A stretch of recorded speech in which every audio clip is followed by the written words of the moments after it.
Hi friends, one of the fun things about an airplane is sometimes they're called skyriders and sometimes they have banners that come off the back.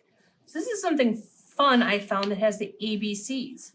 So you're going to cut out the airplane and you're going to cut out the banner, but it has letters. So there's A, these are just uppercase, B, and then you're going to put it all together, the whole alphabet. And you're going to have this nice long banner with an airplane. How fun is that? And then you're going to have some sheets here that you can go through and see what it's all about. Some of it says which one flies in the sky. Would that be a plane, an apple, or a car? I've never seen a flying apple, and I've never seen a flying car, but I would love to. So it must be the plane.